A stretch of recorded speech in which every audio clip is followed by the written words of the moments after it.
Bueno, perdón, justo se me cortó cuando estaba hablando de algo que a ustedes les encanta. Mira, vamos a pensar esto. O sea, cuando...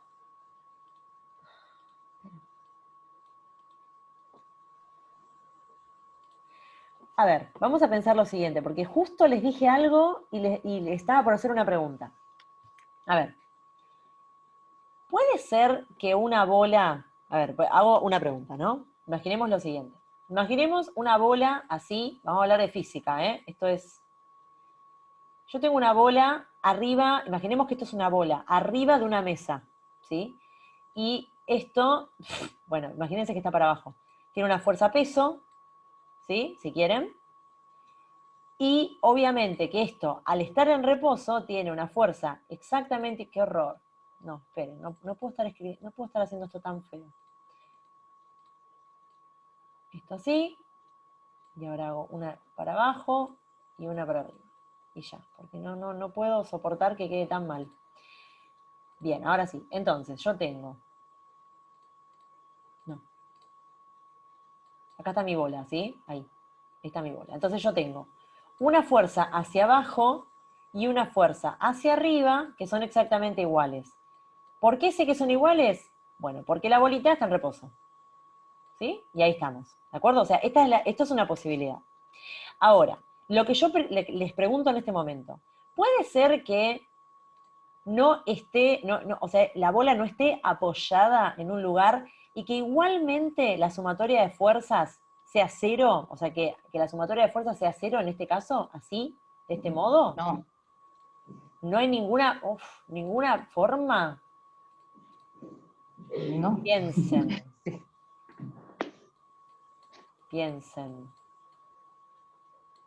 Porque la respuesta es sí. Pero si no hay base de apoyo, vos, y estamos acá en el planeta Tierra, o sea, tenés la fuerza peso que va a ir para abajo y no tenés ningún par de reacción.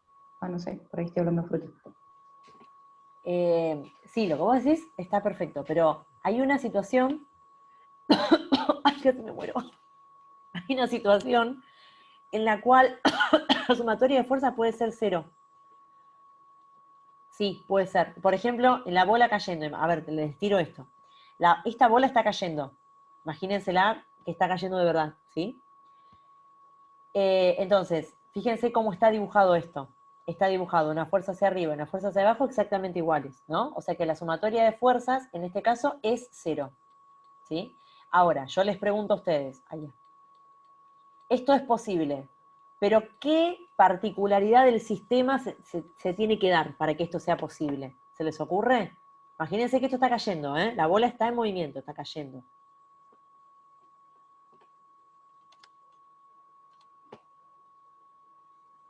Profe, Sí. puede ser que la bola y el líquido o la superficie donde esté la bola tengan que tener la misma, a mí me sale densidad, pero como estamos hablando de viscosidad, sería la misma viscosidad. Mirá, si fuera la misma densidad, no se podría dar nunca, porque el movimiento se da porque las densidades son diferentes. Eso es una. Y con respecto a la viscosidad, no tiene por qué tener la misma viscosidad. En este caso es como que la densidad y la viscosidad son como hermanas, digamos. Sería la fuerza que ejerce el líquido sobre la bola la que contrarrestan la G, por decirlo de una forma, al peso.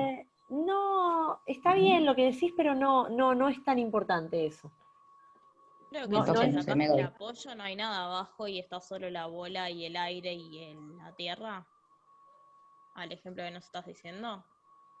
Yo creo que la única forma en la que la sumatoria de fuerzas fuese cero es cuando no se mueve, cuando antes de caer. ¿Es esa la respuesta? ¿O tiene que haber otra fuerza que la dirija y no. contrarreste el peso? O sea, está bueno lo que vos decís porque sí, el momento antes, sí, pero miren, esta es la situación. En un MRU. En un MRU, la sumatoria de fuerzas es igual a cero. ¿Sí? Y está en movimiento. La bola está en movimiento, pero está en un movimiento rectilíneo. ¿Sí? Por lo tanto, no hay aceleración. La velocidad es constante. Por lo tanto, la sumatoria de fuerzas es cero. ¿sí? Yo lo que voy a Claro, hacer... eso se anula. ¿Cómo? Que cuando es constante la velocidad se anula el peso. Claro, porque vos no tenés aceleración. Entonces vos empezás a hablar de estas cuestiones, ¿viste? Cuando vos planteás las fuerzas en Y, las fuerzas en X, bueno, acá obviamente que fuerzas en X ¿no?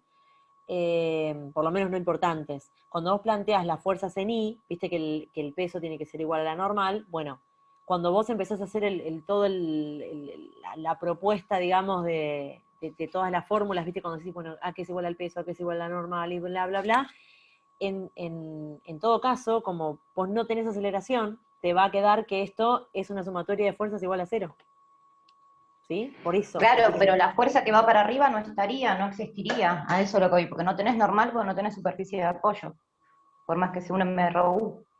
Bueno, pero no la llames normal, es una fuerza que contrarresta el movimiento, si querés.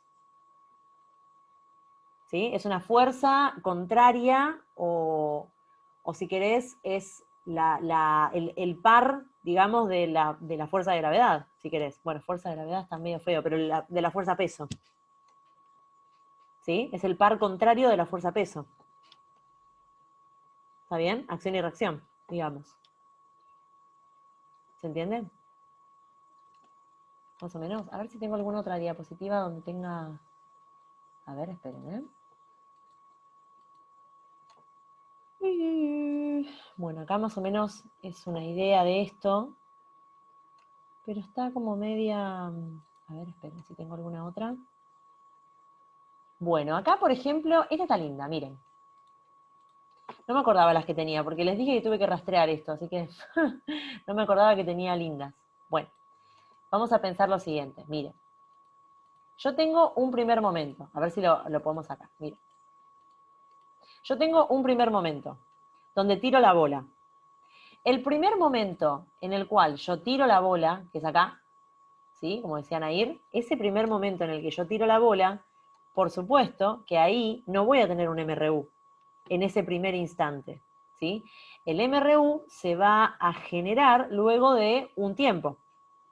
Por eso es que yo dejo la bola un ratito hasta que pase por la marca. ¿Se acuerdan que habíamos hecho como una marquita?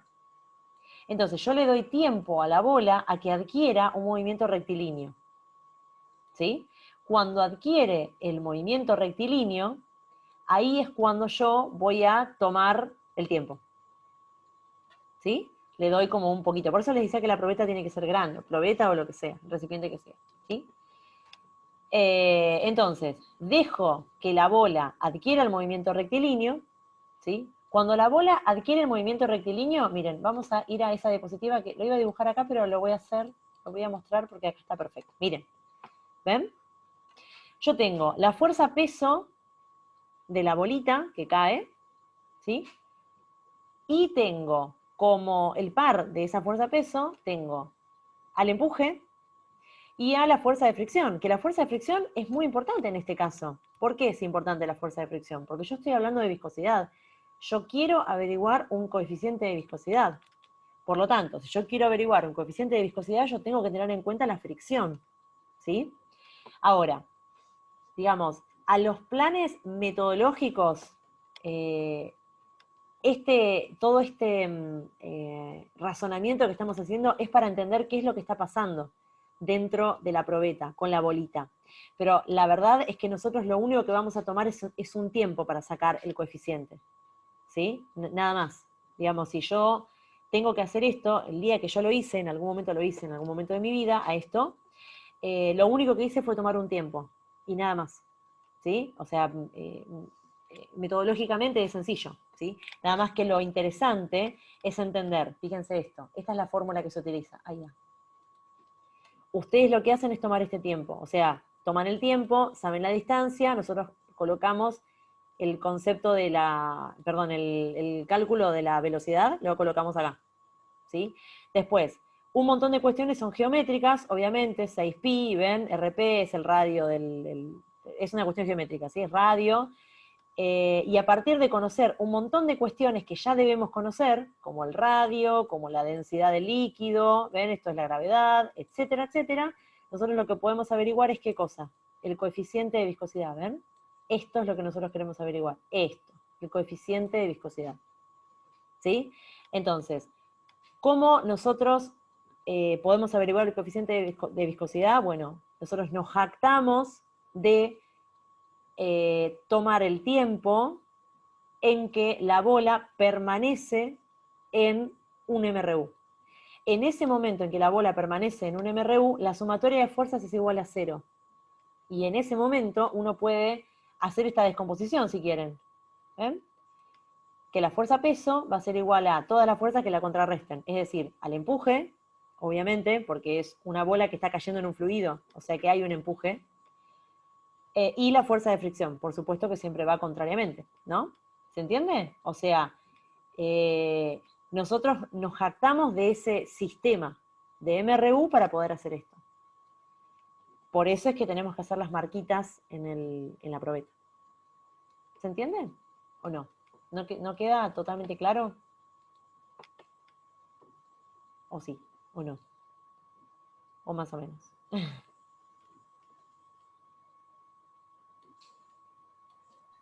Profe, Sí, una pregunta. ¿Y sí, cómo, cuando vos lo estás viendo en la realidad, ¿no? sí. ¿Cómo sabes cuándo va acelerado y cuándo va a velocidad constante? O sea, es como que muy imperceptible, va, por lo menos para mí que soy medio bruto. No, pero no para vos, creo que para cualquier ser humano. Lo que sucede es que vos cuando tenés la probeta esta, ¿sí? Cuando vos tenés, imagínate que tenés esta probeta así, ¿no? Bueno, lo que vos haces es, le haces una marca acá y le haces una marca acá. Entonces, imagínate que lo que vos estás midiendo es un líquido con una viscosidad importante, interesante, ¿no? Entonces, cuando vos dejás la bolita por primera vez, espera, cuando vos dejas la bolita acá, ¿sí? Acá esto está todo lleno, ¿no? Cuando vos dejas la bola acá, le das un tiempito a que llegue al MRU. Entonces, cuando vos empezás a tomar el tiempo, se supone que acá ya estás en un MRU. ¿Sí? O sea, este movimiento es acelerado acá, sí, pero este movimiento ya no es acelerado. Entonces vos ya, digamos, das por sentado. O sea, en la técnica, cuando se explica la técnica, es así. Vos tenés que dejarlo un tiempito y se supone que, digamos, a ver, cuando uno hace estas cosas, se llama poner a punto la técnica, ¿sí? Cuando uno hace una técnica, la puesta a punto tiene que ver con estas cosas que vos preguntaste, por ejemplo, ¿sí? ¿Cuánto tiempo lo dejás o cuál es la distancia que vos, eh, no sé, que vos decís, bueno, ya está, listo, llegué al MRU, ¿no? Eso es poner a punto una técnica. En general se hace esto, ¿sí? Entonces, por ejemplo, qué sé yo, si nosotros lo vamos a hacer en un laboratorio, ¿sí? Vieron que por lo general los profesores lo hacen antes, solos. Bueno, eso es porque ponen a punto la técnica, ¿no? Como bueno, calibrar de algún modo lo que está sucediendo, ¿sí? Pero bueno, es buena tu pregunta, ¿no? Yo tampoco me daría cuenta, para nada, ¿no? Nunca me daría cuenta de la interfase esa, ¿no? Para nada. Pero bueno, se deja un ratito de manera tal que, o por lo menos cuando yo lo hice con algo bastante viscoso, o sea, tiene una viscosidad alta, entonces de hecho la bolita caía muy lento, para que te des una idea, ¿sí? Entonces hubo un tiempo para que pueda adquirir el movimiento no acelerado, ¿sí? Por lo menos cuando yo lo hice, te juro que cuando lo hice no, o sea, se veía bien, se denotaba bien que estaba pasando el tiempo, por lo menos. Bueno, bien.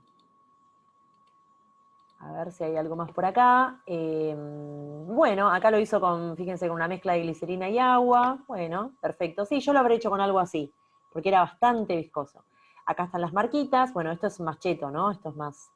yo les decía que esto se puede hacer en un laboratorio con cierto grado de error, pero lo podríamos ensayar, digamos. Nosotros, por ejemplo, podríamos tratar por lo menos de ensayarlo, ¿sí? Con un poquito de amor se puede hacer, pero bueno, una marca ajustable ya es más cheto esto, ¿no? Bien.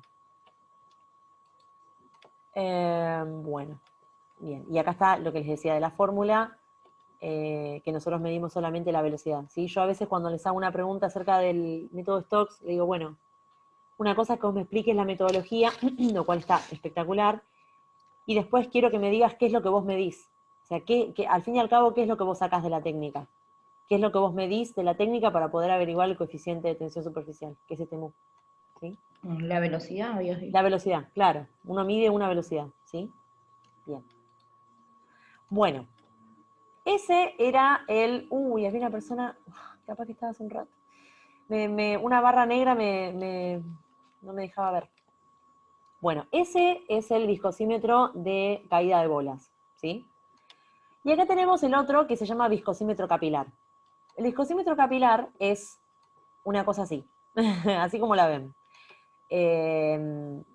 Es pequeño, pequeñito, muy frágil y depende mucho de la temperatura. O sea, a ver, no es que en el método anterior no dependamos de la temperatura, porque si estamos midiendo una viscosidad, por supuesto que tenemos una gran dependencia por la temperatura. Eso es más que obvio, ¿sí? Pero en este viscosímetro nosotros tenemos que cuidar mucho el detalle de la temperatura, y de hecho esto se pone en un baño, ¿sí? Donde se cuida rigurosamente la temperatura. Se pone en un baño con un termómetro, ¿sí? Y se cuida bien que no pase de un rango particular de temperaturas, ¿de acuerdo? O sea, para que se den una idea de lo sensible que es a ese parámetro, ¿no? Bien. Profe, le hago una consulta. En la viscosidad, o sea, depende de la temperatura, y a mayor temperatura disminuye la viscosidad, o eso depende del material. No, eso es así, es como una regla general. A mayor temperatura la viscosidad disminuye, sí. Bueno, por supuesto que ustedes saben que la temperatura es una medida de la velocidad de las partículas. Si las partículas se mueven más, por supuesto hablando de un fluido, ¿no? Porque si ya vamos a hablar de un sólido, ustedes saben que la temperatura lo que aumenta es el movimiento vibracional en todo caso, ¿no? Entonces, si hablamos de un fluido, la temperatura siempre aumenta el movimiento, y si es un fluido, obviamente aumenta el movimiento entre las partículas. Por lo tanto, aumenta su fluir, si se quiere, y bueno, y la viscosidad va a disminuir, ¿sí? Porque se resiste menos a fluir, digamos, ¿sí? Bien. Así que sí, digamos que la viscosidad está como demasiado relacionada con la temperatura, demasiado, ¿no? Y con la densidad, y con, digamos, características intrínsecas de la sustancia a la que nos estemos refiriendo. Es decir, no es lo mismo, no sé, un hidrocarburo que un aceite, por ejemplo, ¿sí? No es lo mismo. Y eso tiene que ver con las uniones químicas que hay dentro de las distintas sustancias, ¿sí? Qué sé yo, se me ocurren otros ejemplos, pero un alcohol, por ejemplo, no sé, ¿sí? Así que bueno, todo tiene que ver con todo. Por eso es que estamos dando esto, de hecho, porque yo les doy fuerzas intermoleculares y después les hablo de densidad, les hablo de viscosidad, ¿sí? Tensión superficial, que ustedes saben que también tiene que ver con la naturaleza de la sustancia a la cual estamos midiendo la tensión superficial, e inclusive la adición de otra sustancia como también, digamos, modifica la tensión superficial. Así que bueno, todo tiene que ver con todo, ¿sí? Es un poquito de física, pero metidito es como que hago un poquito de trampa, pero metidito en la química, ¿no? Bueno. No, de hecho, no, a mí por lo menos me sirve un montón, porque se relaciona mucho con lo que estamos viendo en ondas, con calorimetría y todo lo demás. O sea, todo tiene que ver con todo. Entonces Sí. sirve por ahí para terminar de entender desde otro punto un montón de cosas de física que uno estudia. Genial. Bueno, ¿y qué están viendo ustedes en termodinámica? ¿Qué están viendo? Estamos en las primeras leyes de la termodinámica, el tema de la dilatación y todas las demás cosas. El tema de las propiedades del agua, a los 4 grados y todo eso. Claro. Bueno, el agua es como bastante excepcional, ¿no? En ese sentido, o sea, uno va a hablar de la densidad del agua y se le caen todos los papeles, porque como que Hace lo que quiere. Exactamente, es una excepción hermosa, es una excepción de una sustancia que es súper común y ordinaria, eso es lo loco, ¿no? Porque no estamos hablando de algo súper extraño, como el agua, no puede ser que sea excepcional el agua, pero sí.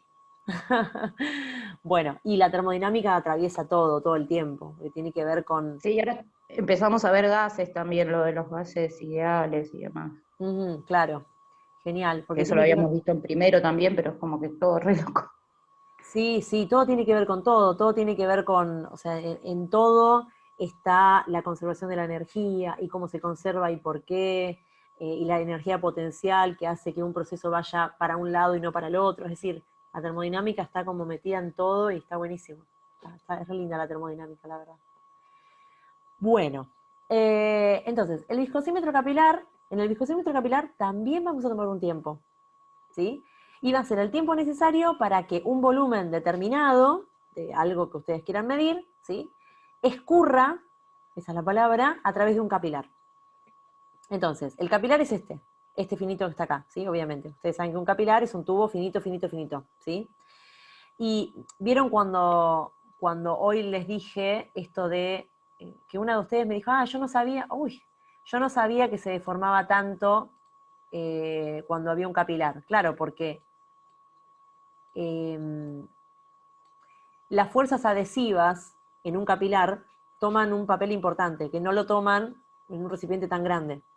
Entonces, en el capilar, fíjense que va a haber una energía cinética de las partículas, ¿sí?, que se van a mover, obviamente por el capilar, y va a haber una fuerza de fricción importante, de vuelta, porque es un capilar. Si estamos hablando de un tubo súper ancho, ¿sí?, tal vez la energía cinética de las partículas que caen, este es el anterior, pero imaginemos esto, ¿no? La energía cinética de las partículas que van cayendo por acá es como mucho más importante que, en todo caso, o tiene mucho más peso, digámoslo así, que la fricción de las partículas que están en la pared, ¿sí? O sea, ustedes recuerden que siempre en todo proceso, el proceso que se produce en la interfase, uno puede hasta hablar de un capítulo aparte.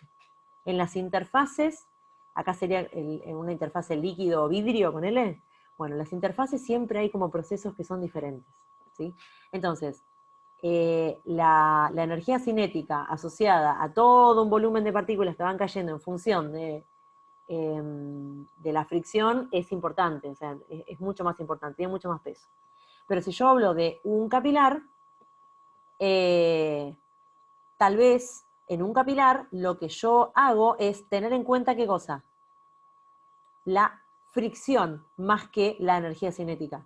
Pero esto es porque estoy hablando de un capilar, ¿sí? O sea, esto que estoy hablando, lo estoy hablando en función de un capilar, ¿ven?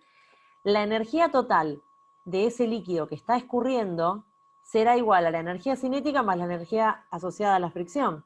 Pero ¿qué pasa? Yo lo que hago, y a propósito me jacto de esto, de vuelta, yo me jacto de esto, lo que hago es no tener en cuenta la energía cinética.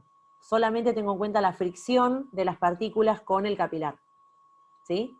Entonces, de ese modo es que yo voy a, esto de vuelta, ¿no? Metodológicamente yo tomo un tiempo, y nada más. No. O sea, si ustedes van a hacer esto en un laboratorio, literalmente es tonto, porque hay que tomar un tiempo nada más, ¿sí? Pero lo que está sucediendo dentro, fíjense que es un concepto súper copado, donde yo me jacto de estar trabajando en un capilar y por lo tanto no tomo en cuenta la energía cinética, sino que todo es energía de fricción. Toda es la energía que, se está gastando en esa fricción, ¿sí? O sea, toda la energía impulsora se llama, o la energía potencial, si se quiere. Vieron que la energía potencial justamente es la potencialidad que pase algo, ¿no? A lo que sea, pero es la potencialidad. Bueno, toda la potencialidad es a friccionar en el capilar, ¿sí? Entonces, yo me jacto de eso.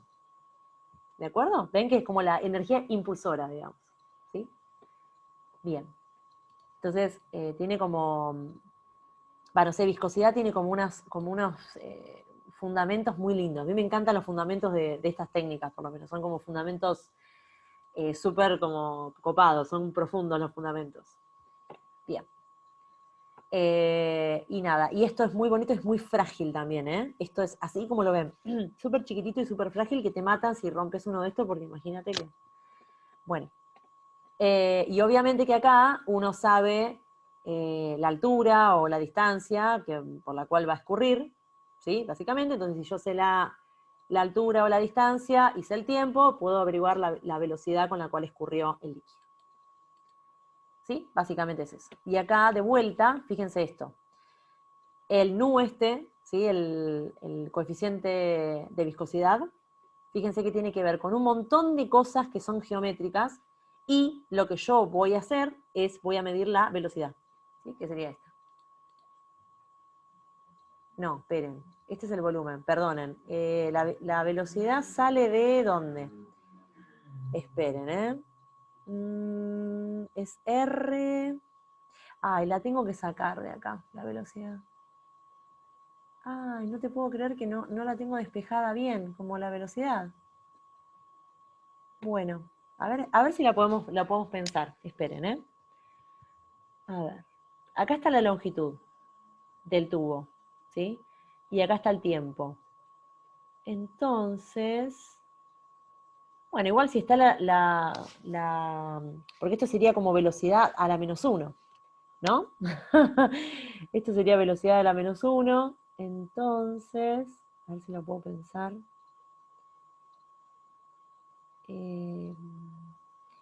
Pi por radio cuadrado por la altura, pero la altura la tengo abajo. Bueno, no sé. No sé por qué la tengo despejada, si siempre la tengo despejada distinta y la puedo ver un poquito mejor. Pero bueno, la cuestión es que esto, ¿sí? Perdonen. El tiempo y la longitud. Estos son los parámetros que yo, en realidad, esta es la variable que yo voy a medir. Esto es un parámetro. Parámetro es algo que está constante, perdonen, que me confundí el concepto. Esto es un parámetro y esta es una variable que yo mido del sistema, ¿sí? Entonces, con esto saco, al fin y al cabo, el coeficiente de viscosidad, que es lo que a mí me interesa. ¿Sí? Bien. Y a ver si hay alguna más. Creo que no. No. Por eso les decía que esto es muy bonito este tema, pero es cortito. No tiene demasiado, no tiene mucho más. Bien. Bueno. Esperen que salgo de acá. Ahí.